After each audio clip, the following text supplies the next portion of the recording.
सावधान।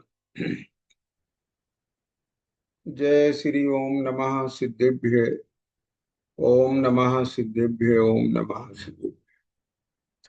नमो अरिहंतानम नमो सिद्धानम नमो आयर्यानम नमो वज्रायानम नमो लोई सव सावनम नमः श्री वर्धमानाय निर्धूत कलिलात्मने सालोका नाम त्रैलोका नाम यद विद्या दर्पणाय।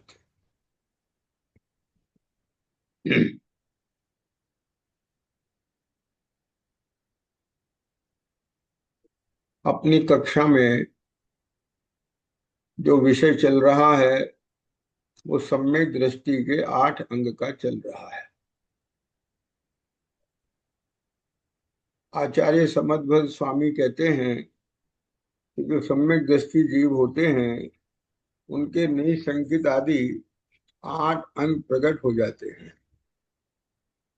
11 नंबर के श्लोक में आचार्य समदभद्र स्वामी ने निसंकित अंग की चर्चा की, अर्थात सम्यक दृष्टि को वस्तु स्वरूप में किसी प्रकार की शंका नहीं होती, ना देवगुरु धर्म के स्वरूप में होती है, ना जीवादि 7 तत्वों के स्वरूप में होती है, ना ही भगवान के द्वारा प्रतिपादित तत्व ज्ञान में शंका होती है। उसका जो श्रद्धान है वो अकंप होता है। उसमें एक दृष्टांत आया था कि सम्यक दृष्टि का श्रद्धान किसके समान अकंप होता है। कोई कोई बताएगा? हाँ, कुछ भी लेना, अमृता बोलो। हाँ, उसमें एक उदाहरण आया था, किसके समान अकंप होता है।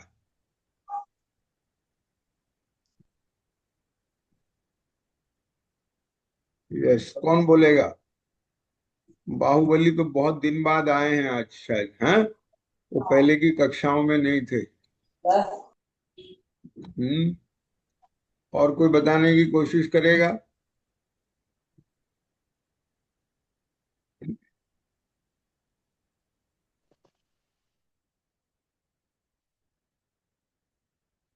चलिए हम बता देते हैं। उसमें आया था, खड़ग की धार, जैसे तलवार का पानी जो है अकंप होता है। तलवार तलवार की धार होती है ना, खड़ग तलवार, तलवार की जो धार होती है उसमें जो चमक होती है वो अकंप होती है ना। इस प्रकार से उसकी श्रद्धा अकंप होती है। फिर इसके बाद 12 नंबर के श्लोक में आचार्य समदभद्र स्वामी ने निकांक्षित अंग की चर्चा की।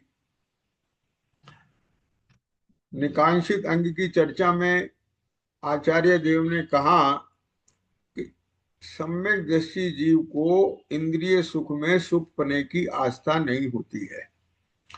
इस पर अपने 3-4 कक्षाएं विस्तार से चली चुकी हैं।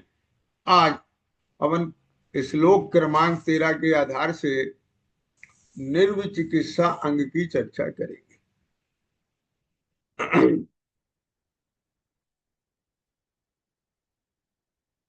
13 नंबर का श्लोक है ये। स्वभावतो अशुचौ काय रत्नात्रय पवित्रते निर्जुगुप्सा गुण प्रीति मता निर्विचिकित्सता।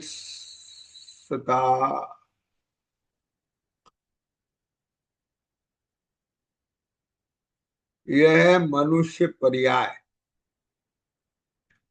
आप और हम सभी मनुष्य पर्याय के जीव हैं, अथवा ये कहें कि हम सब जीवों की वर्तमान में मनुष्य पर्याय है। राइट। आचार्य समदभद्र स्वामी वो भी वर्तमान में मनुष्य पर्याय में है। ख्याल में आया ना? और आप और हम सभी श्रोतागण स्वाध्यायी जीव भी मनुष्य पर्याय में है। यह है मनुष्य पर्याय का जो शरीर है। क्या बोला? यह मनुष्य पर्याय का जो शरीर है, यानी आप और हम के शरीर की बात चल रही है दर्शन पाटिल, वह स्वभाव से ही अपवित्र है। दर्शन, आप तो हॉस्पिटल में हो ना, तो अभी शरीर में क्या क्या भरा हुआ है ये सब आप देखते होंगे कि नहीं देखते होंगे दिन और रात। क्या आचार्यों ने, ज्ञानियों ने, कवियों ने तो बहुत उल्लेख किया है? नवमल द्वार भय निश्वासर, नाम लेत घिन आवे। हैं?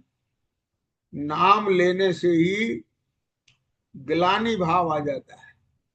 क्या समझ में आया? हैं? मतलब नौ नौ द्वारों से मलिनता बह रही है। सबसे ज्यादा अशुद्धि शौच की है, फिर उससे कम मूत्र की है। समझ में आ गया है ना? तो दो दो की अशुचिता तो समझ में आती है ना। आंख से भी जो मैल निकलता है, नाक से मैल निकलता है, कान से मैल निकलता है, समझ में आया क्या नहीं है? क्या मुख से बमन निकलता है? क्या ये नौ द्वार हो गए ना, दो, चार, छह, सात और दो नौ, दो दो हो गए।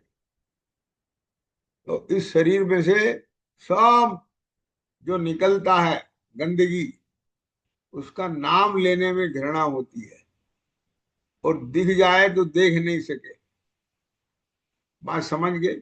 स्पर्श हो जाए तो हाथ धोवे, मांझना पड़े, तो ये स्वभाव से ही आप पवित्र है। अब इसमें बहुत मार्मिक बात है। आप पवित्र है, अशुचि है। क्या क्या है? जिसको छूने में भी घृणा पैदा होती है, ऐसा है, पवित्र है ये। अब ये ऊपर से चमड़ी के अंदर भरा पड़ा है सब कुछ। अब ये गोरी चिट्टी चमड़ी सुंदर शरीर देख करके इसके प्रति जो आकर्षण होता है, उसमें ये जीव मरा जाता है। क्या अपना दर्पण में सुबह से शाम तक 10-10 दफे चेहरा देखता है, आह मैं कितना सुंदर है, क्या क्या भरा इस देह में। ख्याल में आया ना? इस देह के संयोग में जो वस्तु पल भर आएगी, वह भी मलिन मल मूत्र में, दुर्गंध में हो जाएगी। आपने कितना ही मिष्ट पकवान, क्या गया, मैसू पाक, रसगुल्ला, हलवा, कुछ भी खाया, बस मुंह में जाने के बाद उसकी क्या स्थिति होती है ये कहने की बात नहीं है। क्यों? मुंह में आपने डाला और वापस ले आओ, अब उसे क्या हालत हो गई उसकी। अब मलमूत्र के रूप में जब परिणमित हो जाएगी तो क्या हालत होगी। आप समझ गए क्या नहीं? तो इन्हें इस शरीर में आपने कितना ही अच्छा कपड़ा पहना, लेकिन 1-2 घंटे के बाद उसमें भी स्मेल आ जाएगी, पसीना आ जाएगा। तो कहने का तात्पर्य ये है, इस शरीर को इस रूप से देखना कि शरीर अत्यंत अशुचि है। हमारे यहाँ 12 भावनाओं का जो चिंतन किया जाता है, वो 12 भावनाओं के चिंतन में एक भावना अशुचि भावना है, और उस अशुचि भावना में इस शरीर की अशुचिता का ही वर्णन है। ख्याल में आया कि नहीं? क्यों है उसका वर्णन? कि भाई अस देह करे किम यारी, ऐसी देह में क्यों प्रीति करता है, अपनी देह में क्यों प्रीति करता है, उसका स्वरूप तो विचार। दूसरे की देह में क्यों प्रीति करता है? उसका स्वरूप तो विचार, जो कि स्वभाव से ही अपवित्र है। आप समझ गए ना? हाँ? क्या क्या बोलो। एक बात बताओ दर्शन, कि ऊपर से मटका बहुत खूबसूरत है और उसके अंदर मल मूत्र भरा है। क्या क्या समझ में आया क्या नहीं?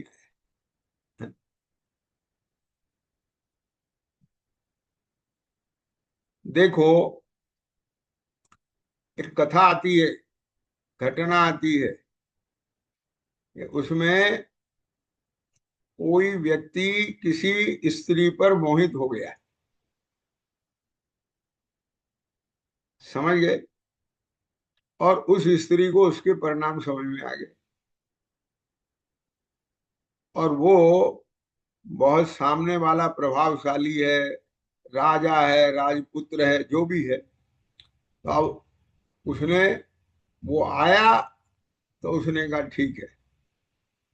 उसने अपना पुतला बनवाया और उस पुतले के अंदर मलमूत्र भरवाया। समझ में आया ना? तो उसको विरक्ति उत्पन्न कराने के लिए उसके सामने उस पुतले को तोड़ा। उसमें से क्या निकला? मलमूत्र निकला। तो उसे देख के वो ग्लानि भाव से भर गया। तब उसने कहा, इस पुतले में भी तो यही भरा हुआ है। ख्याल में आया कि नहीं? जिसके श्रृंगारों में मेरा यह महंगा जीवन घुल जाता। सारा जीवन काहे में लग रहा है इसका, बोलो? इसे ही सजाने में, संवारने में। तो एक बात बताएं, हम विचार करें, ऊपर से क्रीम पाउडर लपेटने से भीतर की गंदगी, समझ गए क्या नहीं? क्या वो पवित्र हो जाएगी, सुंदर हो जाएगी? एक तकलीफ और आएगी, सुनना ध्यान से, कि ये शरीर, ये तो पवित्र होने वाला नहीं है, लेकिन इसको सजाने संवारने का परिणाम वो स्वयं में अपवित्र है। क्या राग भाव,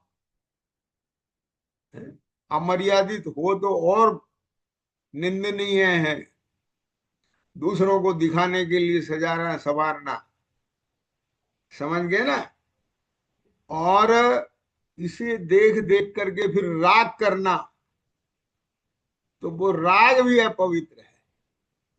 और दूसरे के शरीर को देख देख करके आकर्षित होना, ये विकारी भाव भी अपवित्र है। बात पकड़ में आया कि नहीं आया? भाई, अपवित्र के अवलंबन से अपवित्रता ही उत्पन्न होती है। क्या बोल दिया? कुछ निकल के आया ना इसमें से सूत्र? हाँ? और पवित्र के आलंबन से पवित्रता उत्पन्न होती है। ये ज्ञान स्वरूपी भगवान आत्मा स्वभाव से पवित्र है। ख्याल में आया क्या नहीं आया? उसका आश्रय लेगा, उसका अवलंबन लेगा, तो पवित्रता उत्पन्न होगी। वो समझ में बैठ रही है ना बात मैं क्या कह रहा हूं? तो अब देखो, यहां किसी उत्तम मनुष्य के, 13वें नंबर के श्लोक का अर्थ बांच रहा हूं मैं। क्या लिखते हैं? यहां किसी उत्तम मनुष्य के यदि रत्नात्रय प्रकट हो जाए। कितनी बढ़िया बात है। या उत्तम मनुष्य क्यों लिखा? अरे भाई, मनुष्य तो बहुत हैं। वो मनुष्य उत्तम नहीं है कि जिसके 14 रत्न नौ निधि हैं, यानी चक्रवर्ती, वो मनुष्य उत्तम नहीं है। उत्तम तो वो मनुष्य है जिसके सम्यक दर्शन ज्ञान चारित रत्नात्रय है, जो तीन रत्नों का धारी है, वो मनुष्य उत्तम है। आप समझिए, मनुष्यों का राजा चक्रवर्ती होता है। अगर चक्रवर्ती चक्रवर्ती बने बने देह छोड़ेगा तो नरक जाता है। राजा नरकेश्वरी, और यदि विरक्त होकर के वैराग्य लेके धर्माराधना करता है, रत्नात्रय प्रकट करता है, तो स्वर्ग अथवा मुक्ति की प्राप्ति करता है। ख्याल में आ गया क्या नहीं आया? रत्नात्रय की पूर्णता कर ले तो मोक्ष में जाते हैं, और यदि उसमें कुछ अपूर्णता रह जाए तो स्वर्ग में जाते हैं। ख्याल में आया? तो इसलिए यहां लिखा है, यहां किसी उत्तम मनुष्य के यदि रत्नात्रय प्रकट हो जाए, हैं, सम्यक दर्शन ज्ञान चारित्र की प्राप्ति हो जाए, तो उसकी अशुचि देह भी पवित्र है। कोई बात समझ में बैठ रही है ना? बहुदेह मैली सुगुण थैली, सोच गुण साधुल है। एक बात बताओ स्वर्णा जी, कोई थैली मैली है, थैली समझ गए ना? क्या बोलते हैं उसको आपके यहाँ? हैं? नौली, जिसमें रतन रखते हैं, पोटली, छोटी सी बटुआ जैसा ऐसे, है ना, समझ गए ना? छोटी होती है मखमल की, है? और वो बहुत गंदी है, मैली है, साफ स्वच्छ नहीं है, धूल मट्टी में। समझ में आया? रखी रखी धूल मट्टी में गंदी हो रही है, लेकिन उसके अंदर उत्तम रत्न भरे हैं, हीरा, पन्ना, नीलम, पुखराज। आप समझ गए ना क्या बोला? तो अब बोलो, उस मैली थैली की कीमत कितनी है? क्या मैंने उस थैली को मैली समझ के आप इग्नोर करेंगे या उसे संभाल के रखेंगे? ये क्यों? क्योंकि इसमें उत्तम रत्न भरे हैं। क्या समझ में आया? ऐसे ही इस असूची देह में रहते हुए, क्या बोला, उस असूची देह में रहते हुए यदि इस आत्मा ने इस देह में से अहम पना छोड़ करके अपने जीवत्व भाव में अहम पना किया, अपने ज्ञान स्वरूप में अहम पना किया, सम्यक दर्शन ज्ञान चारित्र की प्राप्ति की, देह के प्रति राग छूट गया, विरक्त हो गए, मुनि दशा में ना तो स्नान करने का विकल्प है, न सजाने का विकल्प है, ना शयन के लिए कोई गद्दा चाहिए, ना चटाई चाहिए, ख्याल में आया, ना ही कोई बिस्तर चाहिए। बस चाहे जैसा स्थान, जमीन, धरती, पाषाण, शिला, ख्याल में आया क्या नहीं आया? है? क्यों भाई? उनको तो अपने ज्ञान में आसन करना है, उनके पास समय नहीं है, उनको तो 24 घंटे अपना शुद्धिकरण करना है। क्या समझ में आया? उनको तो हर समय ध्यान में रहना है, ज्ञान में रहना है। कोई तो पढ़ा था ना, ज्ञान ध्यान तपो रखता। जो ज्ञान ध्यान तप में लीन होते हैं, आरंभ परिग्रह से दूर होते हैं, दिन रात अपने आत्मा की शुद्धिकरण में लगे रहते हैं, शुद्ध स्वभाव का अवलंबन लेते हैं, शुद्ध स्वभाव का लक्ष्य करते हैं, शुद्ध स्वभाव की भावना भाते हैं, शुद्ध स्वभाव का आश्रय करते हैं, भेद ज्ञान पूर्वक उस शुद्ध स्वभाव का अवलोकन करते हुए उसमें रमण करते हैं, उसका आनंद लेते हैं। ख्याल में आया ना? तो ऐसे जो रत्नात्रय के धारी हैं, उनको, जिसको अपने शरीर की भी कोई परवाह नहीं, विकल्प नहीं, तो वह अशुचि भी, सूखी हुई देह, जिन, आप देखो ना, जिनने वर्षों से स्नान नहीं किया तो हो जाएगी चमड़ी, बोलो, मैल जम जाएगा उसमें, ख्याल में आया?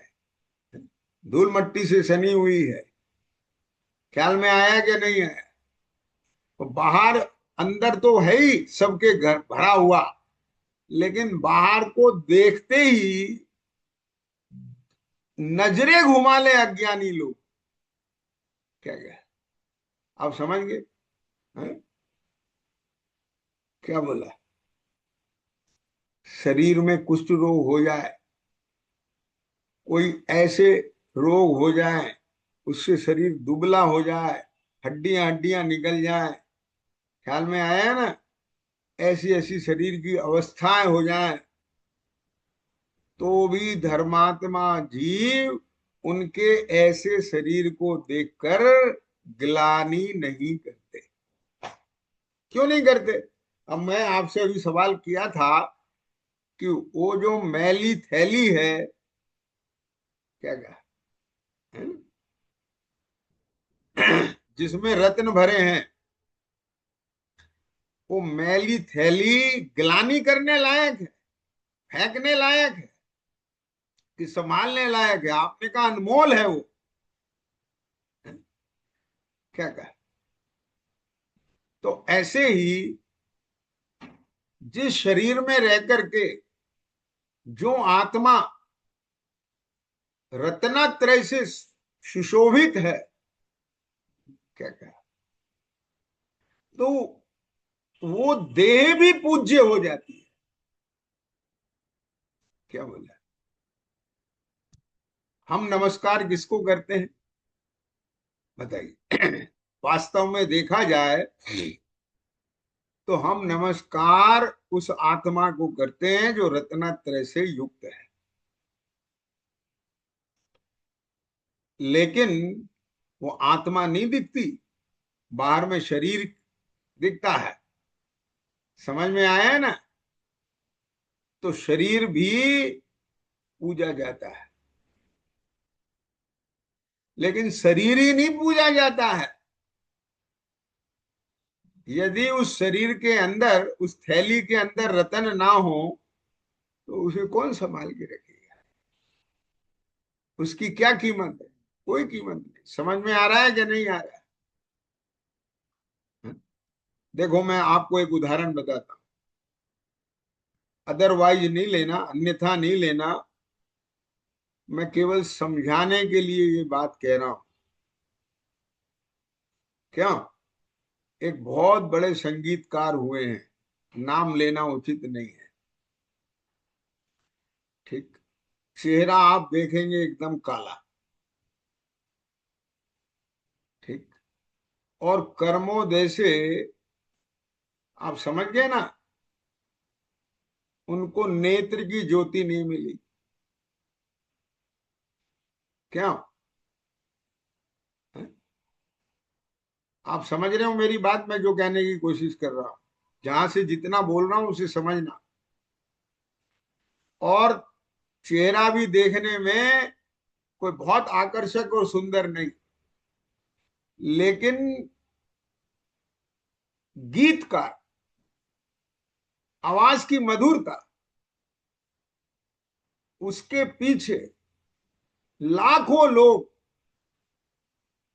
क्या कहा, उनके आगे पीछे भागते हैं। बोलो, बताओ।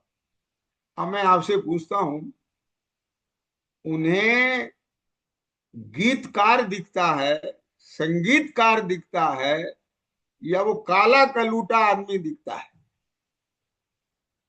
बात समझ में बैठ रही है मेरी, क्या कह रहा हूं? अरे, जिसके अंदर कोई व्यक्तित्व नहीं हो, वो चाहे अप्सरा जैसी सुंदर हो स्त्री, या कामदेव जैसा पुरुष सुंदर हो, क्या कहा, और उसमें कोई विशेषता नहीं हो, तो उसे कौन पूछने वाला है?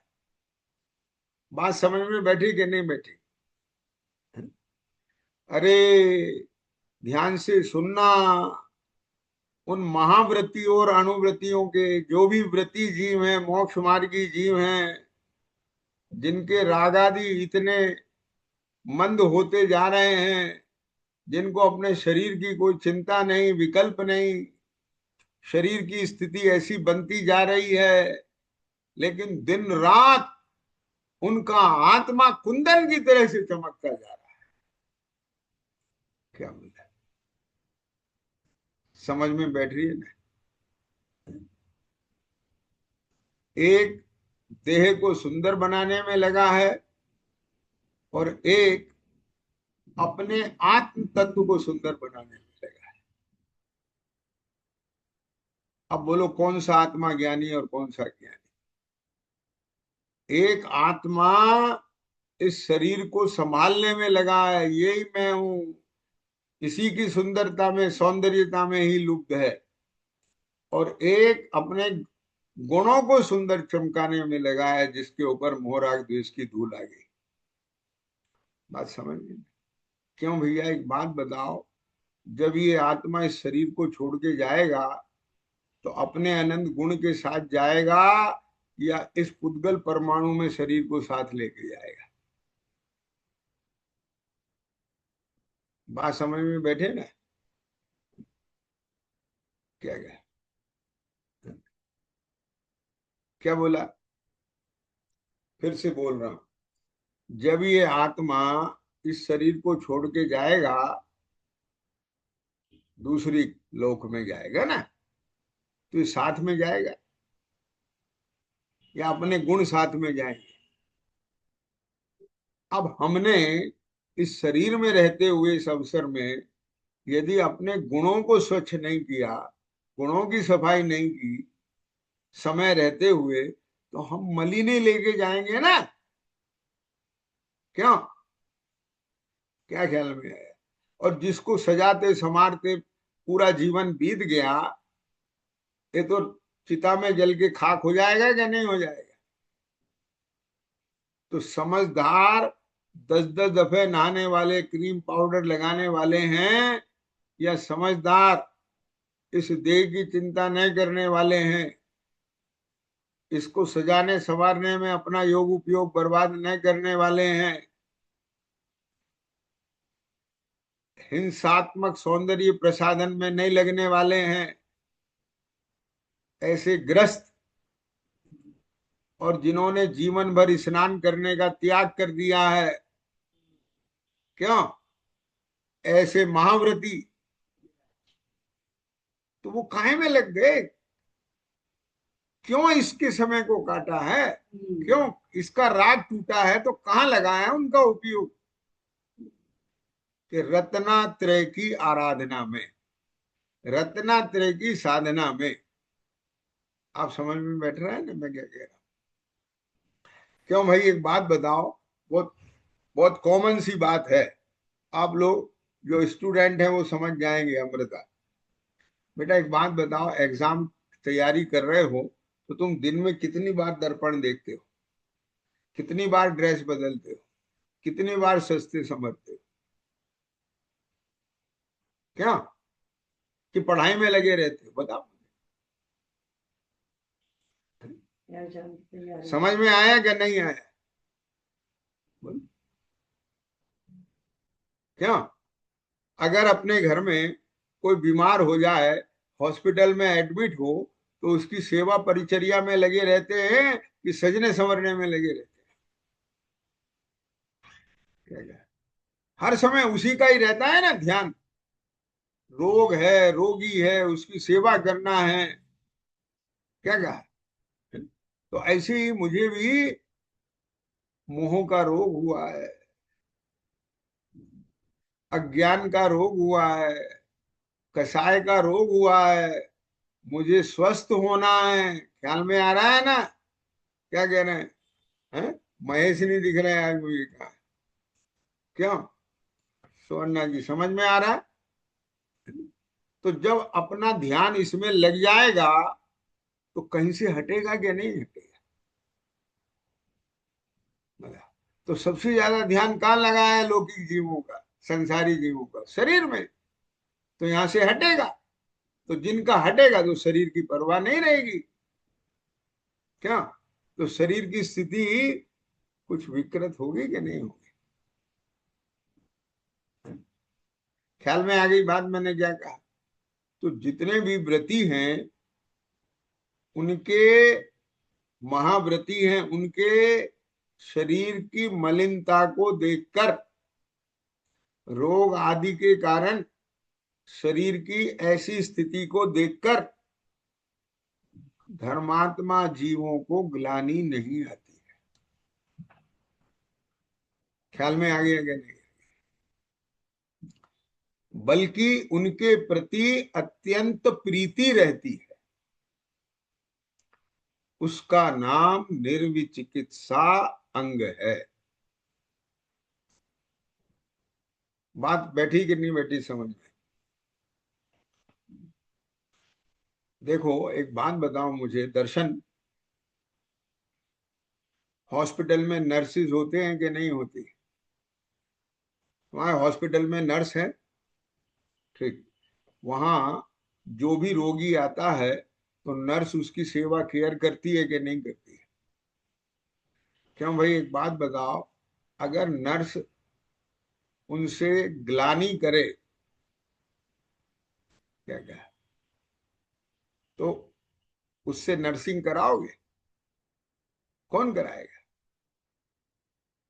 वो तो बहुत प्रेम से केयर टेकर होती है। कुछ समझ में बैठा क्या नहीं बैठा? क्यों? उसका काम ही यही है। क्या क्या, पेशेंट को आराम देने का काम है उसका, उसकी केयर करने का काम है। वो खुद अपनी केयर नहीं कर पा रहा है, ध्यान से सुनना मेरी बात, है ना? अगर वो खुद केयर कर पाता तो उसे हॉस्पिटल आने की क्या जरूरत है? मेरा बहुत मार्मिक बात कहने जा रहा हूं। वहां नर्स लगाने की क्या जरूरत थी? इसका मतलब ये हुआ कि वो सक्षम नहीं है किसे संभालने में? स्वयं को संभालने में। तो जिस मनुष्य की ऐसी स्थिति हो जाती है कि अपने हाथ से काम नहीं कर पा रहा है, रुग्ण हो गया है, कमजोर हो गया है, असक्षम हो गया है, क्या, तो फिर उसकी सेवा परिचर्या कौन करते हैं? दूसरे लोग करते हैं। बात समझ में आए? करते हैं कि नहीं करते हैं? और सेवा परिचर्या वही कर पाएगा दर्शन, जिसके अंदर ग्लानि ना हो। क्या क्या, ग्लानि सब समझते हो कि नहीं आप लोग? क्या कहते हैं आपके कर्नाटक कन्नड़ में? क्यों भाई? हैं? आज रोशनी नहीं है, अमृता, ग्लानि सब समझ रहे हो बेटा? दर्शन, नहीं समझ रहे हो तो आप बता दो मुझे, क्या बोलते हैं आपके यहाँ? बोलो। अगर समझते हैं तो यस कह दो, नहीं समझते हैं तो मुझे वर्ड बता दो, क्योंकि मैं वही बोलूं। क्योंकि आज की क्लास में सबसे ज्यादा इस्तेमाल होने वाला शब्द यही है, ग्लानि, है ना? नफरत। हाँ, नहीं समझा? अच्छा, नफरत नहीं समझे? क्या क्या कहें आपको?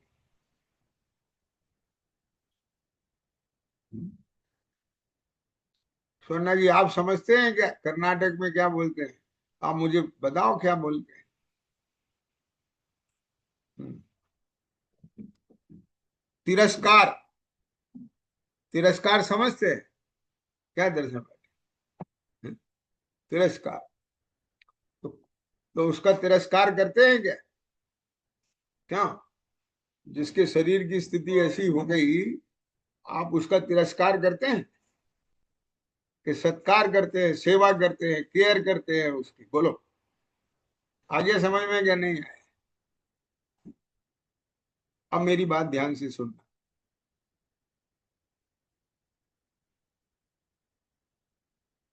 मुझे कुछ और लग रहा है, तिरस्कार में तो ऐसा होता है, पर मन के अंदर ना नफरत की भावना, वॉमिट जैसी, क्या कहते हैं उसको, क्या कहेंगे आप, जैसे मल मूत्र को देखकर, आप समझ गए ना, ऐसा जो फील होता है, उसके लिए क्या वर्ड यूज करते हैं कन्नड़ में? बोलो, क्यों? शोभना जी बता। समझ गए ना, ऐसी फीलिंग आती है क्या नहीं आती है? तो उसको तिरस्कार नहीं कहेंगे, उसको कुछ और कहेंगे, क्यों? क्या दर्शन पाटिल, तुम बताओ ना बेटा। द्वेषा। हाँ, हाँ।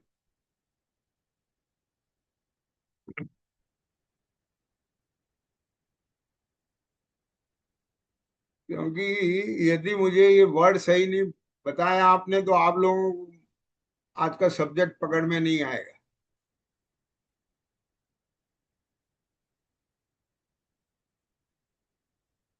मैं फिर से आपको फील कराने की कोशिश कर रहा हूँ, है ना? जैसे मान लो कि किसी में से स्मेल आ रही है ना, और उसकी बहुत ऐसा गंदा व्यक्ति दिख रहा है आपको, और उसमें स्मेल भी आ रही है, तो उसे देख करके आपको कैसा लगता है? आप समझ गए ना? तो ऐसी फीलिंग आती है ना उसे, वहां से हटने की, उसके पास नहीं बैठने की, उसका कुछ भी करने की, नहीं करने की। तो वो फीलिंग को आप क्या बोलते हो? अपने इधर बोलते हैं उसे देख के नफरत करना, ग्लानि करना। ठीक है, तो आप लोग उसके लिए क्या वर्ड यूज करते हैं, मुझे बताओ।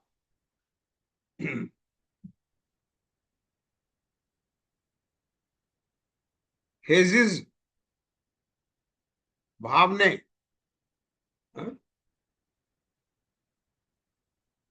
हेजिटेशन, नो, हेजिटेशन तो अलग वर्ड हो गया। हेट, हेट करना, नहीं।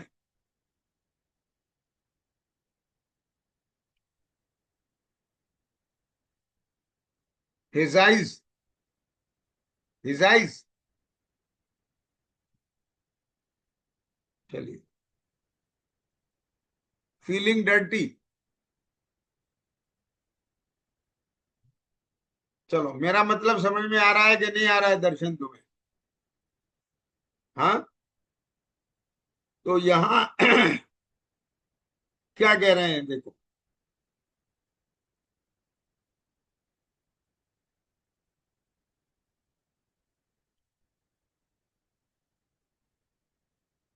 आ रहा है, ठीक। लेकिन बाकी लोग क्लास सुनेंगे, उनके लिए भी शब्द मिल जाता तो अच्छा था। ठीक है, अब यहाँ ध्यान दीजिए। जो सम्यक दृष्टि जीव होता है, उसका श्रद्धान ज्ञान यथार्थ हो गया। अब कॉन्सेप्ट पकड़ने की कोशिश करना कि उसे विचिकित्सा क्यों नहीं होती, केलानी क्यों नहीं होती। समझ, अंदर से नहीं होती, मेरी मतलब समझिए ना, कैसे नहीं होती अंदर से ग्लानि? क्यों? स्वर्णा जी, आप मदर हैं, माँ हैं, आप मलमूत्र को देख करके, है ना, शूशु पोटी, ठीक है, देख करके दूसरे की, आपको डर्टी फील होगा। समझ में आया क्या नहीं? बैड फील होगा। लेकिन आपने अपने बच्चों के शूशु पोटी क्लीन किया है कि नहीं किया है, दशरथ? तो उस समय आपको वो फील हुआ? आपके नाक मुंह बंद हुए ऐसे? समझ में आया कि नहीं है? क्यों? अंदर से, स्वभाव से। क्या बोला? जैसे एक माँ को बच्चे की स्थिति कैसे भी हो, क्या क्या, उसके शरीर में चेचक हो जाए, क्या क्या, उसका शरीर सूख जाए, उसके शरीर में से बैड स्मेल आने लगे, क्या बोला? आप समझ रहे हो मेरी बात में क्या क्या? वो कितना ही वॉमिट कर दे, कितना ही सुसु पोटी में गंदा हो जाए, तो भी जैसे माँ को अपने उस बालक की स्थिति को देख करके डर्टी फील नहीं होता, बैड फील नहीं होता, उसको हेट नहीं होती, उससे नफरत नहीं आती, ग्लानि नहीं आती, ऐसे ही सम्यक दृष्टि को जो धर्मात्मा होते हैं, रत्नत्रय के धारी होते हैं, उनके शरीर की मलिनता को देख करके स्वभावतः ही हेट नहीं होती है, बैड फीलिंग नहीं आती है। समझ में आया? डर्टी फीलिंग नहीं आती है, आती ही नहीं है। ये मैं कहना चाहता। क्या? ये दोनों में क्या अंतर है? एक दूसरी स्थिति बताता हूं मैं आपको सर। क्यों भाई दर्शन पाटिल, पॉलिटिक्स में जितने भी नेता लोग होते हैं ना, मर्सरीज में चलते हैं, बंगलों में रहते हैं, क्या कितनी क्लीनलीनेस के साथ रहते हैं, एक जरा सा भी धूल नहीं मिलेगा उनके घर में, खूब बिल्कुल वेल फर्निश्ड हाउस होता है उनका, बंगला होता है। समझ में आ रहा है ना? और वो वोट बैंक के लिए, क्यों? आवाज कम आ रही है क्या? है? आवाज कम आ रही है मेरी? थोड़ा कम आ रही है? अच्छा। वोट बैंक के लिए, अब थोड़ा बड़ी आवाज। हाँ। वे लोग वोट बैंक के लिए मलिन बस्तियों में जाते हैं कि नहीं जाते? ऐसी लोकेलिटी में जाते हैं कि नहीं जाते हैं कि जिन लोगों के बॉडी में से स्मेल आ रही हो, गंदे कपड़े पहने हो, झोपड़ी झुग्गी हो, क्या, और वहां बैठ करके उनकी बनाई हुई चाय पी के आ जाते हैं। बात समझ रहे हो मेरी मैंने क्या कहा? और उनके चेहरे पर जरा सा भी बैड इंप्रेशन नहीं मिलेगा, लेकिन उनका ये बिहेवियर माँ जैसा नहीं है। क्या बोल दिया मैं? तो समझ में आया ना? उनका ये जो बिहेवियर में जो चेंज दिख रहा है, वो नेचुरल नहीं है। क्या? समझ में आया अंतर? सम्यक दृष्टि का जो बिहेवियर होता है वो नेचुरल होता है। क्या बोला? उसको जो निर्विचिकित्सा होती है वो नेचुरल होती है। क्या? क्यों होती है? मेरा सवाल है। कैसे हो जाती है तो मेरा सवाल है, मां को कैसे हो जाती है? क्या बोला है?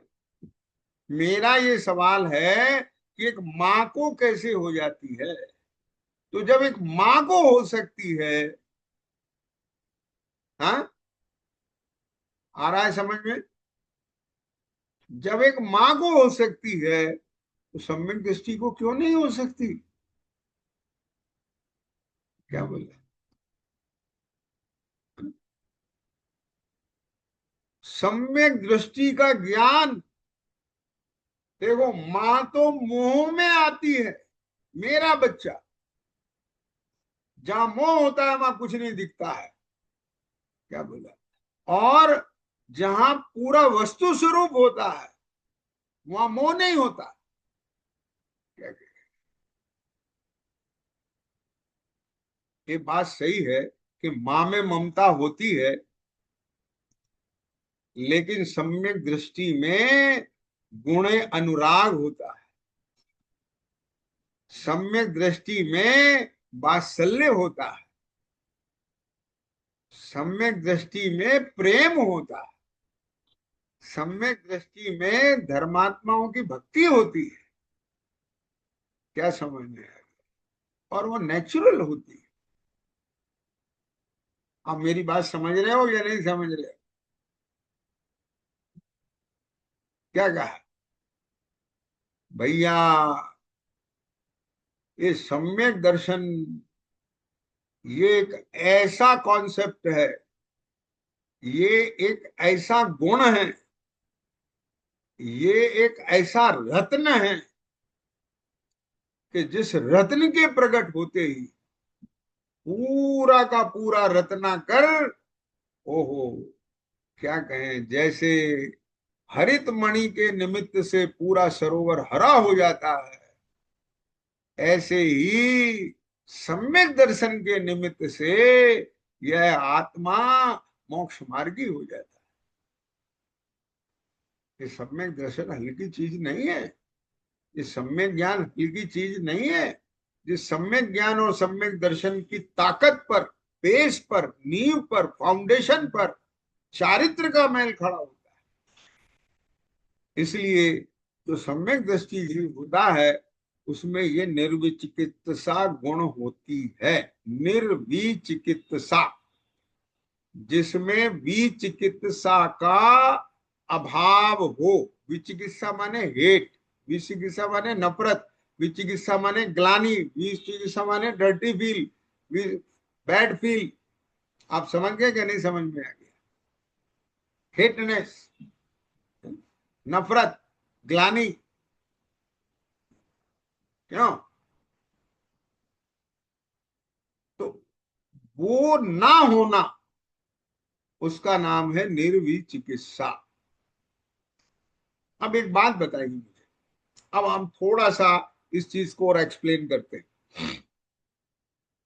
क्यों भाई? दर्शन, और आप लोग भी समझ लीजिए,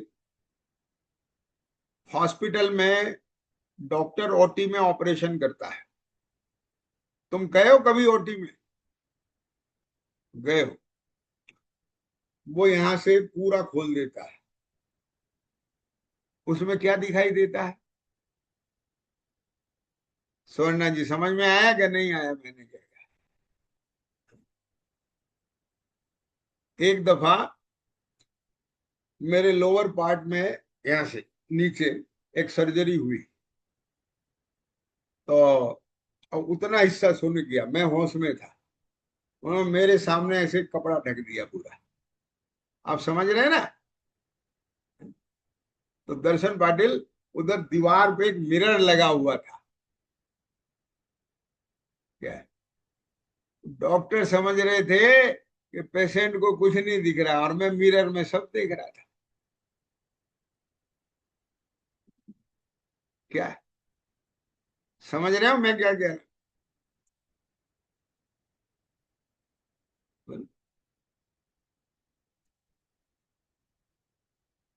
क्या है भाई? आपको क्यों नहीं घबराहट होती है उसे देख के? डॉक्टर को क्यों नहीं होती है? उनके साथ अटेंडेंट खड़े हैं, उनको क्यों नहीं होती है? उस साहब, उसे पता है। क्या क्या? उसे पता है। हमने कहा जितना उसे पता है उससे ज्यादा हमें पता है। सोना जी समझ में आया कि नहीं है? उसे तो पता है ये बॉडी का यही है, ऑर्गन्स ऐसे ही होते हैं। मांस का लोथड़ा होता है, ब्लड उसमें भरा होता है, सब टिश्यूज ऐसे ही होते हैं, समझ गए ना? मसल्स ऐसी होती है, ये सब होता है।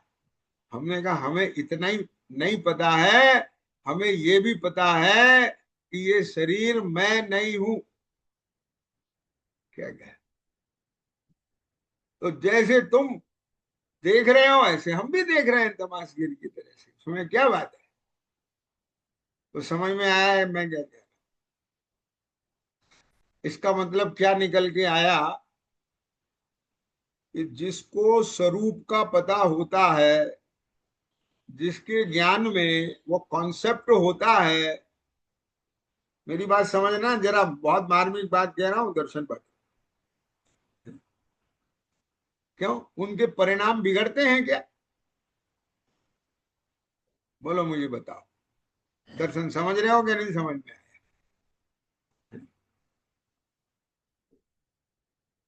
मैं नर्सिस की बात बता रहा हूं, फीमेल नर्स, वे मेल पेशेंट की केयर करती हैं। मैंने साइकोलॉजी पढ़ी है उनकी। उनको उस पुरुष के शरीर से किंचित परिणाम विकृत नहीं होते, सुवर्णा जी। क्यों? वो उसकी निगाह ही नहीं होती ना उस तरह की। आप मेरी बात समझ रहे हो कि नहीं समझ रहे हो? एक डॉक्टर किसी महिला के ये सब चेक करता है। क्यों? सुबह से शाम तक 50 महिलाओं का जांच करता है। उसके परिणाम बिगड़ने लग जाए तो वो तो कर लिया उनने प्रैक्टिस। वो तो एक में ही उसके प्राण फंस के रह जाएंगे कि नहीं रह जाएंगे। ये क्यों जानता है ये बॉडी है, कुछ नहीं है, खून मांस भरा हुआ है। मतलब आप समझ गए कि नहीं समझ में आया? बस थोड़ा संक्षेप में इतनी बात समझ लीजिए। तो जो उसे उसके स्वरूप से देखता है, उसके परिणाम विकृत नहीं। तो ओटी में एक खून पान, अच्छा एक बात बताओ, क्यों दर्शन पैथोलॉजी वाले होते हैं, वो सुसु पोटी की टेस्टिंग करते हैं कि नहीं करते हैं? क्या है? अरे भाई, वो मल ऐसा ही होता है, यूरिन ऐसे ही होता है। क्या? वॉमिट ऐसी ही होती है। क्या? वो मांस का लोथड़ा, हार्ट अंदर से, क्या, इंटेस्टाइन, लीवर, वो जो अंदर से वो क्या निकली आपके, उसे क्या बोलते हैं, रसोली, वो क्या बोलते हैं? क्या समझ में आया ना? तो अब वो ऐसी होती है। तो जिसके ज्ञान में है, उसकी प्रकृति, उसकी नेचर ख्याल में है, तो उसको उसे देखकर विस्मय नहीं होता, उसको बैड फील नहीं होता, उसे देख के उसे नफरत नहीं होती। अगर नफरत होने लगे, डॉक्टर ऑपरेशन नहीं कर सकता। क्या? हमें कि यार इनकी हिम्मत है कि सुबह से शाम तक यही देखते रहते हैं, जिसे इंसान एक झलक नहीं देख सकता। ये है, रात दिन वो पेट चीर के अंदर में वही भरा है, कोई भी कुछ भी होए, सब वही देखते रहते हैं। इनका तो माथा खराब हो जाता होगा। समझ में आया कि नहीं आया? मूवमेंट होती रहती होगी उन्हें तो। अब मेरा मतलब समझ में आ गया कि नहीं आ गया? माँ थोड़ी थोड़ी देर में बच्चे सुसु पोटी करते हैं। समझ गए कि नहीं समझ में आ गया? तो जैसे एक माँ को अपने बच्चे की सुसु पोटी और शरीर की अवस्था देख करके कोई बैड फील नहीं होता, यहां पर तो इस एग्जाम्पल को लेना, उसके अंदर से स्वतः नहीं होता है। और ये डॉक्टर वाला जो मैंने एग्जाम्पल दिया है, उससे ये अर्थ लेना कि डॉक्टर जानता है कि शरीर का स्वरूप ही ऐसा है, तो इसलिए उसके लिए उसमें कोई आश्चर्य नहीं। ऐसे ही सम्यक दृष्टि जानता है, ख्याल में आया कि ये शरीर कुधातुओं से भरा हुआ है, मल मूत्र में है, स्वरूप से ही ऐसा है, ख्याल में आ गया ना? तो इस शरीर को देख करके क्या नफरत करें? वास्तव में यह शरीर एक साधन है। साधन मतलब ये मनुष्य शरीर में ही ये संभावना है कि ये आत्मा मनुष्य रहते हुए ही, ख्याल में आया ना, अपने रत्नात्रय की आराधना साधना और पूर्णता करके हमेशा के लिए पवित्र हो सकता है। ये कितना बड़ा एक कॉन्सेप्ट है, कि कितना बड़ा आश्चर्यकारी विज्ञान है कि पवित्रता की साधना, पवित्रता का प्रोसेस अपवित्र शरीर में रह करके होता है। क्या बोल दिया मैंने? लेकिन ध्यान रखना, शरीर है पवित्र है, लेकिन इस अपवित्र शरीर के प्रति विचिकित्सा का परिणाम वो अपवित्र है। क्या बोल दिया मैंने? शरीर तो जड़ है, शरीर तो जैसा है वैसा है, लेकिन शरीर की अपवित्रता से हमें अपना परिणाम अपवित्र नहीं करना। क्यों? शरीर की अपवित्रता से हम अपवित्र नहीं होते हैं। वास्तव में तो हम इस शरीर की अपवित्रता में अपने परिणाम ग्लानि में करके उससे अपवित्र हो। बात पकड़ में आ गई कि नहीं आई? सम्यक दृष्टि, उसको सच्चे स्वरूप का पता है, उसे धर्म धर्मात्माओं के प्रति कितना प्रेम होता है, प्रीति होती है, भक्ति होती है, वात्सल्य होता है, अपनापन होता है, सब कुछ होता है। इसलिए उसे स्वभाव से ही उनके शरीर की मलिनता देख करके, रुग्णता देख करके किंचित भी डर्टी फील नहीं होता, विचिकित्सा नहीं आती। ऐसा निर्विचिकित्सा नाम का गुण किसमें होता है? सम्यक दृष्टि में। अब इसमें एक और चर्चा रह गई, रत्नात्रय में प्रीति होना। मलिन शरीर में ग्लानि ना होना और रत्नात्रय में प्रीति होना, इन दोनों के कॉम्बिनेशन का नाम निर्विचिकित्सा है। तो ये रत्नात्रय में प्रीति होना और इनके कॉम्बिनेशन का होना, उसकी विस्तार से चर्चा अपन कर लेंगे। द्वासांग मई जिनवाणी माता की जय।